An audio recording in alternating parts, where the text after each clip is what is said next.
বিশ্ব সংবাদে আপনাদের স্বাগত। সংবাদের শুরুতেই শিরোনাম, পরে বিস্তারিত।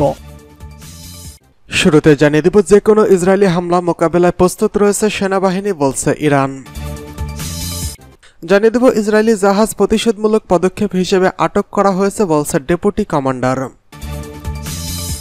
জানিয়ে দেব, গাজায় যুদ্ধবিরতির আলোচনার অবস্থা নাজুক, বলছে কাতার।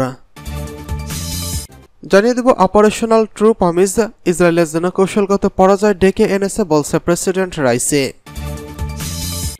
এছাড়া রয়েছে রোমানিয়াকে 3টি F-16 দিচ্ছে নেদারল্যান্ডস। সর্বশেষ রয়েছে ইউক্রেনের রুশ হামলায় নিহত 13। যে কোনো ইসরায়েলি হামলা মোকাবেলায় প্রস্তুত রয়েছে সেনাবাহিনী, বলছে ইরান। ইসরায়েলের যে কোনো হামলা মোকাবেলায় সেনাবাহিনী প্রস্তুত রয়েছে বলে মন্তব্য করেছে ইরান। দেশটির বিমান বাহিনী ও নৌবাহিনীর পক্ষ থেকে বুধবার 17 এপ্রিল এই প্রস্তুতির কথা বলা হয়েছে। প্রেসিডেন্ট ও ইসরায়েলি হামলার কঠোর জবাবের হুমকি দিয়েছেন। ব্রিটিশ বার্তা সংস্থা রয়টার্স এই খবর জানিয়েছেন। বুধবার 17 এপ্রিল সেনাবাহিনী দিবসের এক কুচকাওয়াজে ইরানের প্রেসিডেন্ট ইব্রাহিম রাইসি বলেছেন, জায়নবাদী শাসক গোষ্ঠীর হামলার কঠোর জবাব দেওয়া হবে। ইরানের নৌবাহিনীর কমান্ডার বলছেন, লোহিত সাগরে ইরানের বাণিজ্যিক জাহাজগুলোকে পাহারা দিচ্ছে নৌবাহিনী। শনিবার প্রথমবারের মতো নিজেদের ভূখণ্ড থেকে ইসরায়েলকে লক্ষ্য করে ড্রোন ও ক্ষেপণাস্ত্র হামলা চালিয়েছে। 1 এপ্রিল সিরিয়ার দামেস্কে ইরানি কনসুলেটে সন্দেহভাজন ইসরায়েলি হামলার প্রতিশোধ নিতে এই পাল্টা হামলা চালায় তেহরান। সেনা দিবস অনুষ্ঠানের বিমান বাহিনীর কমান্ডার সতর্ক করে বলছেন, যে কোনো ইসরায়েলি হামলা মোকাবেলায় রুশ নির্মিত সুখোই 24 সহ যুদ্ধ বিমান প্রস্তুত রয়েছে। ব্রিগেডিয়ার জেনারেল আমির হাভেদি বলছেন, সব ক্ষেত্রে আমাদের পূর্ণ প্রস্তুতি রয়েছে। যুদ্ধ বিমান ও বোমারু বিমান প্রস্তুত করা হয়েছে যে কোনো অভিযানের জন্য। ইরানের বিপ্লবী গার্ড বাহিনীর ঘাঁটি বা ইরানের অভ্যন্তরে পারমাণবিক গবেষণা স্থাপনায় সরাসরি হামলা চালাতে পারে ইসরায়েল। ইরানের বাইরেও ইসরায়েলি হামলার আশঙ্কা রয়েছে। ইরানি নৌবাহিনীর কমান্ডার অ্যাডমিরাল শাহরাম ইরান বলছেন, লোহিত সাগরে ইরানের বাণিজ্যিক জাহাজগুলোকে সুরক্ষা দিচ্ছে নৌবাহিনী। এডেন উপসাগরে আমাদের যুদ্ধ জাহাজ মোতায়েন করা হয়েছে। তিনি আরও বলেছেন, অপর দেশের নৌযানকে সুরক্ষা দিতে প্রস্তুত রয়েছে তেহরান। 13 এপ্রিল ইরানের বিপ্লবী গার্ড পর্তুগালের পতাকাবাহী একটি কন্টেইনার জাহাজ জব্দ করেছে। ইসরায়েলি জাহাজ প্রতিশোধমূলক পদক্ষেপ হিসেবে আটক করা হয়েছে, বলছে প্রেসিডেন্ট।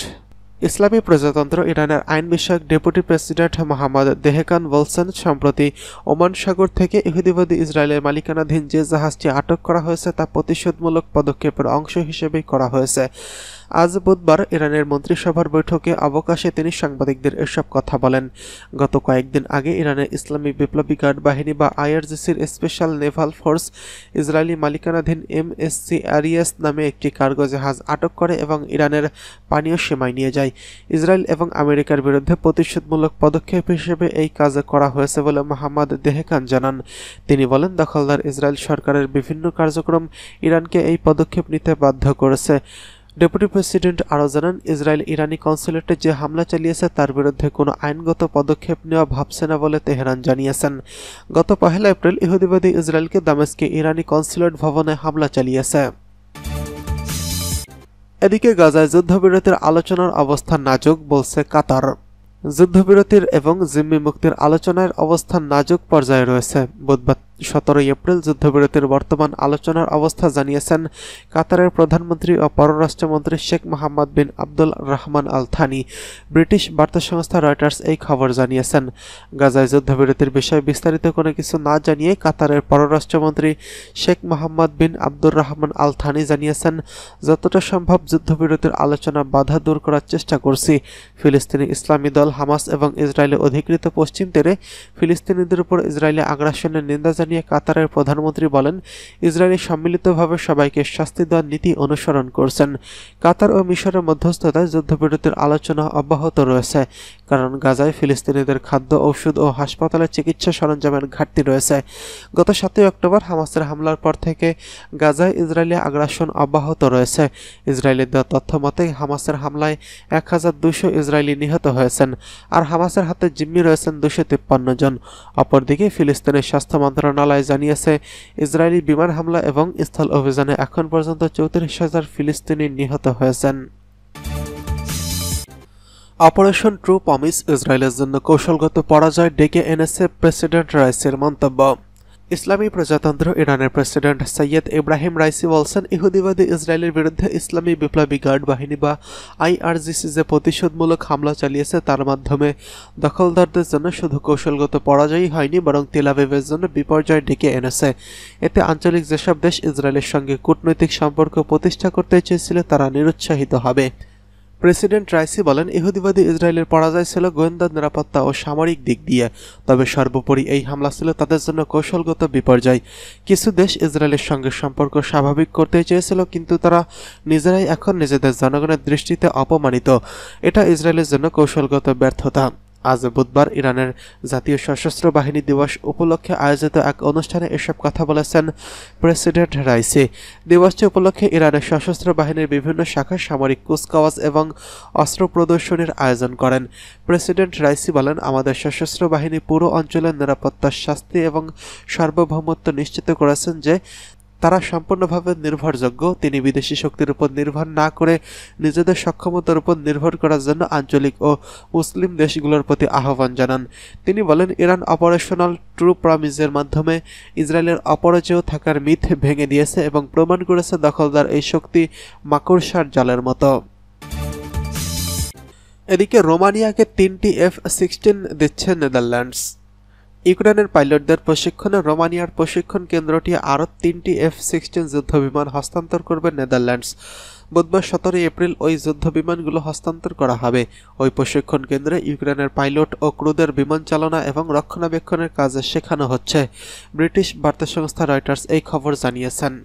রাশিয়ার আগ্রাসন মোকাবেলায় ইউক্রেনের আকাশ প্রতিরক্ষা জোরদার করতে F-16 যুদ্ধবিমান সরবরাহে আন্তর্জাতিক জোটের মূল শক্তি নেদারল্যান্ডস। চলতি গ্রীষ্মের পর ডেনমার্ক, নেদারল্যান্ডস এবং যুক্তরাষ্ট্র কিয়েভকে F-16 যুদ্ধবিমান সরবরাহ করতে পারে। পাইলট ও ক্রুদের প্রশিক্ষণ শেষে এগুলো সরবরাহ করা হবে। ইতিমধ্যেই গত বছরের নভেম্বর থেকে প্রশিক্ষণের জন্য 8টি F-16 দিয়েছে নেদারল্যান্ডস। দেশটি ইউক্রেনকে 18টি যুদ্ধবিমান দেওয়ার প্রতিশ্রুতি দিয়েছেন। দেশটি ইউক্রেনে ব্যবহারের জন্য মোট 24টি যুদ্ধবিমান দেওয়ার ঘোষণা দিয়েছে। চলতি বছরের দ্বিতীয়ার্ধে প্রথম বিমান দিতে পারে দেশটি। গত বছরে ইউক্রেনীয় প্রেসিডেন্ট ভলোদিমির জেলেনস্কি যুদ্ধবিমান সরবরাহের চুক্তিকে যুগান্তকারী হিসেবে অভিহিত করেছিলেন, কিন্তু মার্কিন কর্মকর্তারা একান্ত আলাপে বলছেন প্রশিক্ষণ শেষে রণক্ষেত্রে এসব যুদ্ধবিমান মোতায়েন করা হবে, তখন এগুলো যুদ্ধের বদলে দেওয়া হবে না। রাশিয়ার প্রেসিডেন্ট ভ্লাদিমির পুতিন গত মাসে বলেছেন, F-16 যুদ্ধক্ষেত্রের পরিস্থিতি পরিবর্তন করবে না, রাশিয়ার বাহিনী এগুলো ভূপাতিত করবে। এদিকে ইউক্রেনের রুশ হামলায় নিহত 13। ইউক্রেনের উত্তরাঞ্চলীয় শহর চেরনিহিভে রাশিয়ার একটি ক্ষেপণাস্ত্র হামলায় অন্তত 13 বাসিন্দা নিহত এবং বেশ কয়েকটি ভবন ও পৌর অবকাঠামো ক্ষতিগ্রস্ত হয়েছে। স্থানীয় কর্মকর্তারা বলছেন, বুধবার 17 এপ্রিল এই হামলা হয়েছে। ব্রিটিশ বার্তা সংস্থা রয়টার্স এই খবর জানিয়েছেন। স্বরাষ্ট্রমন্ত্রী ইহোর ক্লিমেস্কো বলেছেন, হামলায় অন্তত 13 জন নিহত এবং 60 জনের বেশি আহত হয়েছেন। হামলায় একটি 4তলা ভবন, একটি হাসপাতাল, একটি শিক্ষামূলক স্থাপনা এবং একাধিক প্রাইভেট কার ক্ষতিগ্রস্ত হয়েছে। আঞ্চলিক গভর্নর চাউস দাবি করেছেন, রাশিয়া 3টি ইস্কেন্দার ক্রুজ ক্ষেপণাস্ত্র দিয়ে হামলা চালিয়েছে। আহতদের শহরের হাসপাতালে নেওয়া হয়েছে এবং আঞ্চলিক হাসপাতালগুলোতে প্রধান স্থানীয়দের রক্তদানের আহ্বান জানিয়েছেন। ভারপ্রাপ্ত মেয়র ওলেকজান্ডার লামোকো বলছেন,